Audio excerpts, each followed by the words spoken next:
পরিবেশন করব।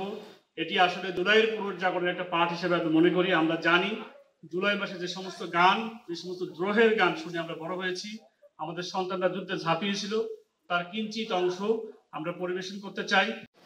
সম্মানিত সুধীমণ্ডলী, এবারের পালা জেলা প্রশাসন নওগাঁর আয়োজনে এবং জেলা শিল্পকলা একাডেমি নওগাঁর ব্যবস্থাপনায় ছাত্র জনতার জুলাই আগস্ট গণ অভ্যুত্থানের প্রেক্ষিতে জুলাই পরিবারের সদস্যবৃন্দ বিভিন্ন জায়গায় ছিলেন। আমাদের আহত ভাই বোনেরা বিভিন্ন স্থানে ছড়িয়ে ছিটিয়ে বিভিন্ন কর্মে নিয়োজিত ছিলেন।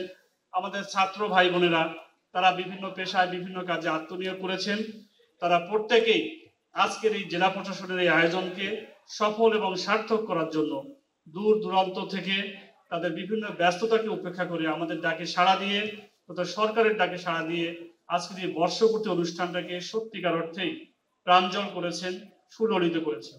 আমি আশা করি অন্যান্য যে সমস্ত দর্শকবৃন্দ, আমাদের এই অঞ্চলের গণতন্ত্রকামী মানুষ, গণতন্ত্রপ্রেমী নাগরিকবৃন্দ, আমাদের সরকারি কর্মকর্তাবৃন্দ ছুটির দিনেও তারা এখানে উপস্থিত হয়ে এই অনুষ্ঠানের শ্রীবৃদ্ধি করেছেন। আমি প্রত্যেককে জেলা প্রশাসনের পক্ষ থেকে আন্তরিকভাবে ধন্যবাদ এবং কৃতজ্ঞতা জানাই।